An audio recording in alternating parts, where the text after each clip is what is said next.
ආයුබෝවන් කියලා පිළිගන්නවා අපේ channel එකත් එක්ක එකතු වෙලා ඉන්න ඔයගොල්ලෝ හැම දෙනාම.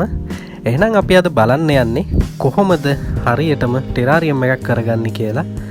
අපි අද මම කලින් කරපු එකක මේන්ටේන් එකක් තමයි කරන්න යන්නේ. ඒත් එක්කම අපි කතා කරමු මොකද්ද ටෙරාරියම් එකක් කියන්නේ? කොහොමද ටෙරාරියම් එකක සිද්ධ වෙන්නේ මොනවද ක්‍රියාවලිය? දැන් ඔයගොල්ලන්ට මේ පේනවා වගේ වීදුරුවේ මීදුම වගේ බැඳිලා තියෙන්නේ ඇයි? කොහොමද මේක අපි හරියට හදාගන්නේ? ඒ ඔක්කොම දේවල් අපි අද කතා කරමු මේ සජීවී නිර්මාණයත් එක්ක. එකතු වෙලා ඉන්න වීඩියෝ එක ඉවර වෙනකම්ම.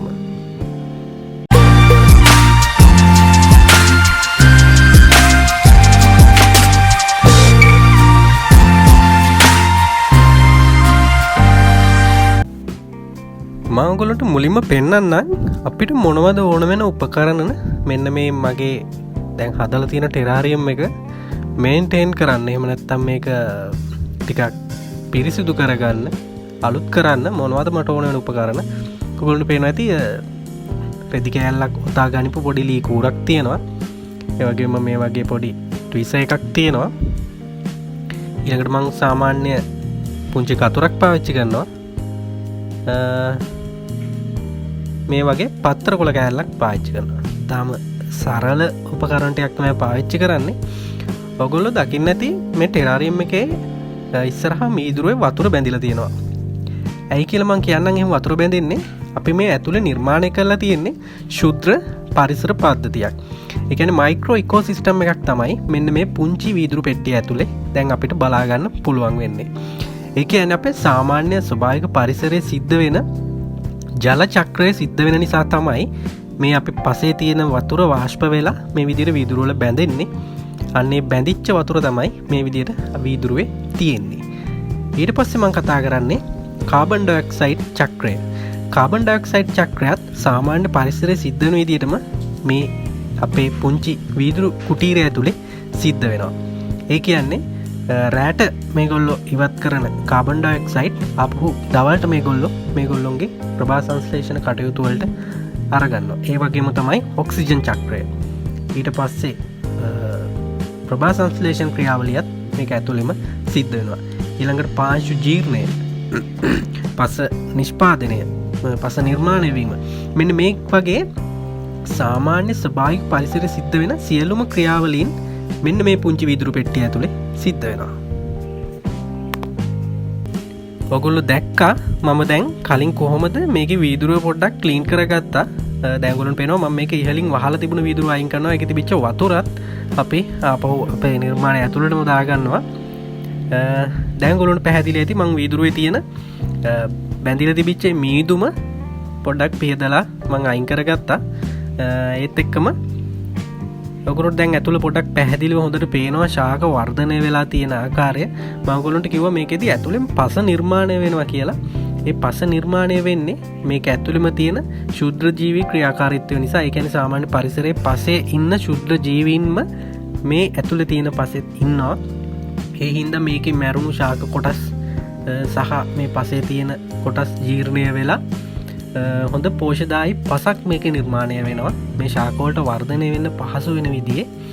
අනිත් කාරණාව තමයි මේක නිර්මාණය කරන මුල් කාලේ පොහොර ටිකක් අපි මේකට ලබා දෙන්න ඕනේ වුණත් පස්සේ මේක ස්වයංව ඒ පොහොර මේක නිෂ්පාදනය කරගන්නවා.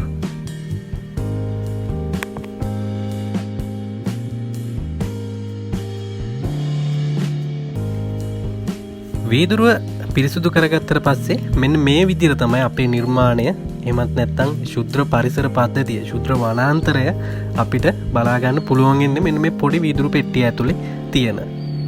දැන් ඔයගොල්ලන්ට පේනවා ඇති විවිධ පාසි වර්ග ගණනාවක් මේක ඇතුලේ තියෙනවා.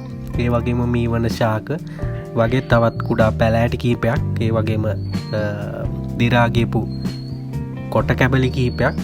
මෙන්න මේ වගේ දේවල් යොදාගෙන වනාන්තරයක දර්ශනයක් තමයි මේක ඇතුලේ මම නිර්මාණය කරලා තියෙන්නේ. සජීවී නිර්මාණයක් විදියට චූටි සත්තුත් ඇතුලේ ඉන්න ඔයගොල්ලන්ට බලා ගන්න පුළුවන් හොඳට නිරීක්ෂණය කරොත්. මට කියන්න ඕන උනේ ටෙරාරියම් එකක් කියන්නේ මොකක්ද කියලා. ටෙරාරියම් එකක් කියන්නේ සජීවී නිර්මාණයක් සහ ශුද්‍ර පරිසර පද්ධතියක්. මයික්‍රෝ ඉකෝසිස්ටම් එකක් තමයි ටෙරාරියම් එකක් කියන්නේ. මේ ටෙරාරියම් එක මම දැන් මේන්ටේන් කරන්න පටන් ගත්තේ හදපු දවසේ ඉඳලා මාස 8කට පස්සේ. ඒ කියන්නේ මාස 8ක් යනකම් මේකට වතුර බින්දුවක්වත් ලබා දීලා නැහැ. පොහොරවත් කිසිම දෙයක් ලබා දීලා නැහැ මේකට. එයා විසින්ම නිපදව ගන්න පොහොර, එයා විසින්ම නිපදව ගන්න ඔක්සිජන්, කාබන් ඩයොක්සයිඩ් ඒ වගේ දේවල් වලින් තමයි මෙච්චර කාලයක් යැපිලා තියෙන්නේ. ඔයගොල්ලන්ට පේනවා ඇති මේකේ මේ වගේ වල් පැලෑටියක් පැලවෙලා. ඒ කියන්නේ මම කලින් හිටවපු නැති විදිහේ පැලයක් මේක ඇතුළේ පැලවෙලා තියෙනවා. ඒක අපි අයින් කරගන්න ඕනේ. නැත්තම් මේක ගොඩක් ලොකුවට වර්ධනය වුණාම අපි හදපු මේ වනාන්තරයක දර්ශනය වෙනස් වෙන්න පුළුවන්. මේක ශාක එතනට ගැලපෙන්නේ නැති හින්දා අපි ඒක අයින් කරගන්නවා. ඒ වගේ වල් පැලෑටි මේ විදිහට අපි ගලවලා අයින් කරගන්නවා. ඇතුළේ තියෙන ශාක වලට හානියක් නොවන විදිහට සියුම්ම ඒ වගේ වැඩ ටික කරගන්න ඕනේ. අනිත් දේ තමයි ඔයගොල්ලන්ට පේනවා මේ අයිනේ තියෙන ශාක ටිකක් මැරිලා තියෙනවා.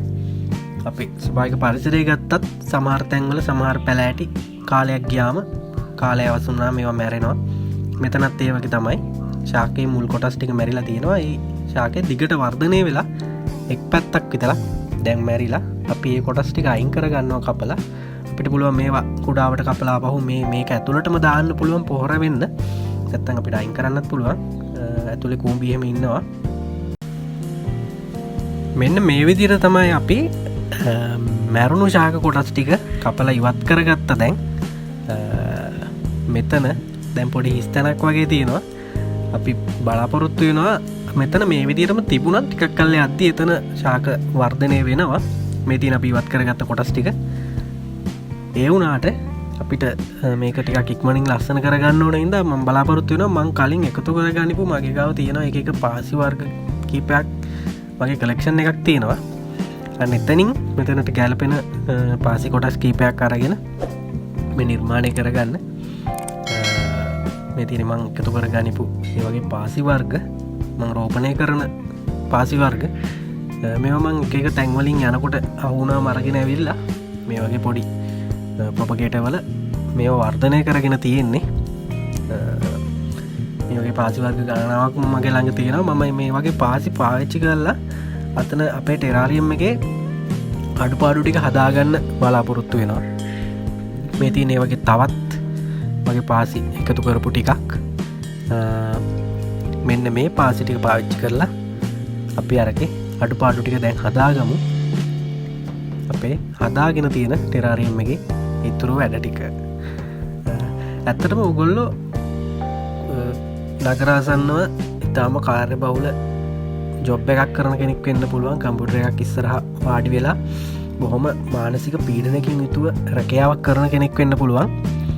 ඉතින් ඔයගොල්ලන්ට පුළුවන් මෙන්න මේ වගේ නිර්මාණයක් ළඟ තියාගත්තොත් ඔයගොල්ලොන්ගේ ඇත්ත වනාන්තරයක තියෙන දර්ශනය මෙතනින් ගන්න පුළුවන්. ඔයගොල්ලෝ කැමති විදිහට හදාගෙන ඒත් එක්කම තියෙන ප්‍රධාන වාසිය තමයි අනිත් පැලයක් නඩත්තු කරනවට වඩා මේකට ජලය යොදන්න අවශ්‍ය නැහැ, පොහොර යොදන්න අවශ්‍ය නැහැ, කිසිම දෙයක් අවශ්‍ය නැහැ. මෙයාට අවශ්‍ය දේවල් ටික මෙයා විසින්ම නිපදව ගන්නවා. පුංචි ඉඩකින් ලොකු පෙනුමක් ගන්න පුළුවන්. අපේ ටෙරාරියම් නිර්මාණය පොඩි වෙනසක් කරන්න මං හිතුවා. මොකද අපේ ටෙරාරියම් එකේ දිගටම තියෙන්නේ ඔයගොල්ලන්ට පේනවා කොළ පාට, ලා කොළ පාට, තද කොළ පාට, දුඹුරු පාට, සා පොඩ්ඩක් නිල් පාටට හුරු පාට, අන්න ඒ වගේ වර්ණ ටිකක් තමයි මේකේ දකින්න හම්බෙන්නේ. මං හිතුවා රතු පාට ශාකයකුත් මේකට යොදා ගන්න අපේ වර්ණවත් බව වැඩි කරගන්න අපේ නිර්මාණයේ තියෙන. ඒ හින්දා මම මෙන්න මේ රතු පාට ශාකය තෝරගත්තා. ඕල්ටර්නැන්තෙරා වර්ගයක් තමයි මේක. ඒ කියන්නේ මුකුණු වෙන්න වර්ගයක් තමයි මම මේ තෝරගත්තේ. මේ ඉන්නවා අපේ අලුත් යාළුවා. මෙයාව ළඟදී තමයි ගෙනාවේ. ඒත් එක්කම එයා ගැන වෙනම අපි වීඩියෝ එකක් කරන්න කොහොමද එයා පුරුදු කරගන්නේ කියලා. හරි, අපි මේකට අපි හදාගත්ත ටෙරාරියම් එකට අපි එකතු කරගන්නවා දැන් මෙන්න මේ රතු පාට ඕල්ටර්නැන්තෙරා ශාකය, මුකුණු වෙන ශාකය මේ විදිහට තියාගෙන අපි අර ලී කූරකින් මේක සම්බන්ධ කරන්න ඕනේ අපේ සබ්ස්ට්‍රේට් එකට. ඒ කියන්නේ අපේ පාංශු මාධ්‍යයට මේක සම්බන්ධ කරගන්න ඕනේ මුල් වර්ධනය වෙන්න. අපේ පාංශු මාධ්‍ය තුලට මුල් වර්ධනය වෙන්න අපි මේක සම්බන්ධ කරන්න ඕනේ පාංශු මාධ්‍යයට. ගොඩක් වෙලාට එළිය පරිසරයක පැලයක් හිටවට වඩා මේක ඇතුළේදී පැල වියලෙන ගතිය අඩුයි. මොකද හොඳ ආර්ද්‍රතාවයක් මේක ඇතුලේ තියෙනවා, ජල වාෂ්ප ගොඩක් මේක ඇතුලේ තියෙනවා. ඒකින්ද පැලේ වේලෙන්න බලන්නේ නෑ, ඉක්මනට හොඳට මුල් වර්ධනය වෙනවා. ඒකින්ද මේ නිර්මාණය ඇතුලේදී පිහිටවන පැල වර්ගවල ඔයගොල්ලන්ට පේනවා අපි කලින් අර කපලා ඉවත් කරපු මැරුණු කොටස් කපලා ඉවත් කරපු තැනත් පොඩි හිඩසක් තියෙනවා. දැන් අපිට එතනටත් අපිට අවශ්‍යයි මොනවා හරි පැල වර්ගයක් දාන්න. මම අර කලින් පෙන්නපු මම එකතු කරගත්ත පාසි වර්ග වලින් මං පොඩි කොටසක් එකතු කරගන්නවා අපේ නිර්මාණයේ අඩුපාඩු තැන හදාගන්න. එතනට ආගන්න මම හිතනවා මෙන්න මේ පාසික ගොඩක් ලස්සනයි, ගොඩක් පුංචි, ගොඩක් ලස්සන පාසි වර්ගයක්. මම හිතනවා මේ පාසි වර්ගය යොදාගන්නවා කියලා මගේ නිර්මාණයට අඩුපාඩු තැන් හදාගන්න. ඒත් එක්කම මම ආයිත් මතක් කරනවා මේ විදිහේ ටෙරාරියම් එකක් හදන විදිය ගැන. ඒ කියන්නේ මොකද්ද මේකට ඕන පස්මාද්‍ය, මොකද්ද මේක පස්මාද්‍යයට පාවිච්චි කරන අමුද්‍රව්‍ය, ඊට පස්සේ පස්මාද්‍ය තට්ටු විදියට කොහොමද මේක උඩට පුරවගන්නේ, මේ මාධ්‍යයට උඩින් ඊට පස්සේ අපි මොනවද මුලින්ම මේක ඇතුලේ හයි කරන්න ඕන දේවල්, මුලින්ම මොකද්ද මේකට ගැලපෙන පැල වර්ග, ඒ පැල වර්ග වලුත් මොන පැලද මුලින්ම මේක හිටවන්න ඕන ක්‍රමේ මොකක්ද, ඒ වගේම තව මේකේ ලයිටින් සිස්ටම් එක මොකක්ද, මේකට ජලය යොදන්න ඕනේ කොයි විදියටද, පොහොර යොදන්න ඕනේ කොයි විදියටද, මෙන්න මේ කියන වැදගත්ම කරුණු ටික මම ඔයගොල්ලන්ට අලුත් වීඩියෝ එකකින් අරගෙන එන්නම්. ඒ කියන්නේ අලුත් ටෙරාරියම් එකක් හදන වීඩියෝ එකකින් මම ඔයගොල්ලන්ට කියලා දෙන්නම් කොහොමද මේ ඔක්කොම කරන්නේ කියලා. දැනට මට ඔයගොල්ලන්ට පෙන්වන්න ඕනේ ටෙරාරියම් එකක් වර්ධනය වුණාට පස්සේ කොහොමද පෙනුම තියෙන්නේ කියලා. මම කලින් කිව්වා වගේ දැන් මාස 8ක් වෙනවා මේක අපි මුලින්ම පැල ටික හිටවලා උඩ වීදුරුවකින් මේක වහලා දැම්මට පස්සේ මාස 8කින් තමයි අද මේක අපි විවෘත කරේ මෙන්න මේ පොඩි නඩත්තු කටයුතු ටික සඳහා. එතකන් මේක ඇතුලේ හොඳට වර්ධනය වුණා මේ ශාක ටික ඔක්කොම. ඔයගොල්ලන්ට බැලුවොත් පේනවා එහි පරිසරයටත් වඩා හොඳට නිරෝගීව මේක ඇතුලේ වර්ණවත්ව හොඳ නිරෝගී පැල ටිකක් වර්ධනය වෙලා තියෙනවා. ඒ කියන්නේ ශාක වලට හිතකරම පරිසරයක් මේක ඇතුලේ අපි හදලා දීලා තියෙනවා. අන්නේ පරිසරය කොහොමද හදාගන්නේ කියන එක මම ඔයගොල්ලන්ට අලුත් වීඩියෝ එකකින් සම්පූර්ණයෙන්ම පැහැදිලිව ඔක්කොම ටික කියලා දෙන්නම් මොකද්ද මේකේ රහස කියලා. ඊට පස්සේ මම පාවිච්චි කරනවා මේකට පොඩි මේ වගේ මැරුණු ශාක කොටස් කීපයක්. මේකේ ස්වභාවික පරිසරයේ තියෙන නිර්මාණාත්මක ගතිය පොඩ්ඩක් තවදුරටත් වැඩි කරගන්න මම පාවිච්චි කරනවා අන්නේ වගේ මේ වගේ මැරුණු ශාක කොටස් පොඩි කොටස් කීපයක්. අපි මේකට ලොකු කෑලි දාන්න හොඳ නෑ, මොකද අපේ නිර්මාණය පොඩි නිර්මාණයක් හින්දා ඒකේ පරිමාණයට ගැලපෙන ශාක කොටස් තමයි පාවිච්චි කරන්න ඕන. මම නිතරම හිතන දෙයක් තමයි පරිමාණය වැරදුනොත් නිර්මාණයේ කිසිම වැඩක් නැති වෙනවා. අපේ එකිනෙකට ගැලපෙන ශාක වර්ග ප්‍රමාණ වලින් තෝරගන්න ඕන පරිමාණයට ගැලපෙන විදියට. මේක ඇතුළට ලොකු පත්‍ර තියෙන ශාකයක් දැම්මොත් එහෙම අපේ විනිර්මාණයේ වැඩක් නැති වෙලා යනවා. ඒකින්ද ප්‍රමාණය අනුව තමයි අපි තෝරගන්න ඕනේ පැල වර්ග. අපි ඊළඟට බලමු මෙන්න මේ විදිහට වැඩිපුර වර්ධනය වෙච්ච අතු කොටස් ටික අපි කපලා ඉවත් කරගන්න ඕනේ. මොකද ඊට නැත්තම් ඊට පිටිපස්සෙන් තියෙන අපේ නිර්මාණයේ සමහර කොටස් අපිට පේන්නේ නැතිව ගිහිල්ලායි තියෙන්නේ. මෙන්න මේ අනවශ්‍ය විදිහට වර්ධනය වෙලා තියෙන හින්දා මම ඔයගොල්ලන්ට කිව්වා කලින් මේකේ තියෙන්නේ අපි කලින් හිටවගත්ත පැල වර්ග වල වැඩිපුර වර්ධනය වෙච්ච කොටස් තමයි ඒ කපන කොටස්. අපි මෙන්න මේ විදිහට අපිට ආයි රෝපණය කරගන්න පුළුවන් වෙනත් මේ වගේ පොඩි භාජනයක.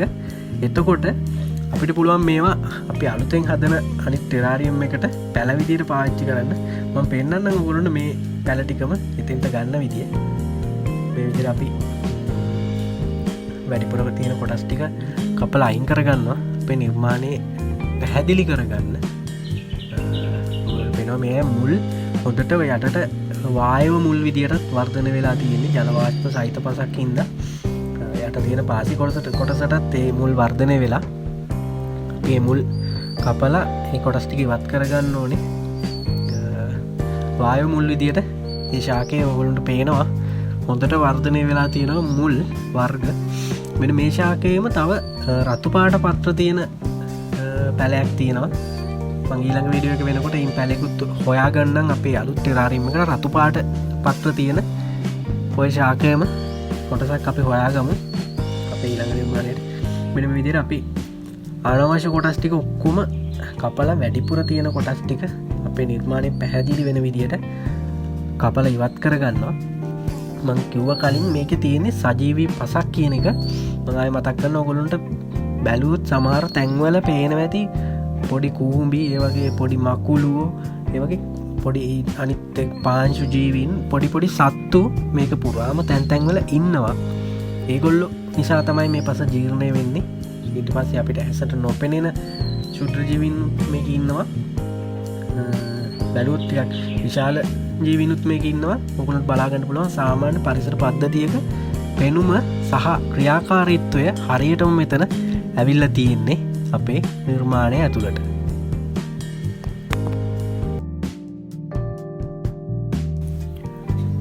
හරි, අපි අපේ නිර්මාණයේ අදට වැඩ ටික කරගෙන තියෙන්නේ. ඔයගොල්ලන්ට පේනවා ඇති මෙතන පාසි වර්ගම ගණනාවක් තියෙනවා. ගොඩක් පාසි වර්ග මේක ඇතුලේ තියෙනවා. ඒ වගේම වෙනත් ශාක වර්ග කීපයකුත් තියෙනවා. හොඳට ඔයගොල්ලන්ට බැලුවොත් පේනවා ඇති සාමාන්‍ය එළිය පරිසරයටත් වඩා හොඳ නිරෝගීව හොඳට වර්ණවත්ව මේ පැල වර්ග හොඳට නිරෝගීව හැදිලා තියෙනවා. මේක ඇතුලේ තියෙන පරිසරයේ ඒගොල්ලෝ හිත කර ඒගොල්ලෝ කැමතිම පරිසරයක් තමයි මේක ඇතුලේ තියෙන්නේ. ඒ හින්දා තමයි මේගොල්ලෝ මේ විදියට හොඳටම වර්ධනය වෙලා තියෙන්නේ. මම ඔයගොල්ලන්ට කලිනුත් කිව්වා මාස 8කට පස්සේ තමයි ටෙරාරියම් එකේ මේන්ටේන් එකක් කරේ අපි. ඒ කියන්නේ මාස 8ක්ම මේක කිසිම නඩත්තුවක් නැතුව තමයි තිබුණේ. මේ විදිහට නිරෝගීව ශාක ගණනාවක් පුංචි වනාන්තරයක් විදිහට තියෙනවා. ඔයගොල්ලන්ගේ මේසෙ උඩ තියාගන්න මෙන්න වනාන්තරයක් තියෙනවා. අපි ඊළඟට හම්බෙමු අලුතෙන්ම කොහොමද අලුතෙන්ම මේ විදිහට ටෙරාරියම් එකක් කරගන්නේ කියන එක ගැන. එකතු වෙලා ඉන්න අපේ YouTube channel එකත් එක්ක subscribe කරලා නැති අය ඉන්නවනම් දැම්ම subscribe කරන්න, bell icon එකත් click කරන්න. මේ ස්වභාවිකත්වය ඔයගොල්ලෝගේ ගෙදරට අරගෙන එන, ඔයගොල්ලෝගේ මේසුරට අරගෙන එන beauty agriculture channel එක දැම්ම ඔයගොල්ලොත් එකතු වෙන්න අපිත් එක්ක. ඉස්සරහට තව ගොඩක් වැඩ තියෙනවා මේ වගේ. ඔයගොල්ලෝ ස්වභාවික පරිසරය දැකලා තියෙන හැම දෙයක්ම මේසුරට ගෙනල් දෙන channel එක තමයි beauty agriculture අපේ channel එක.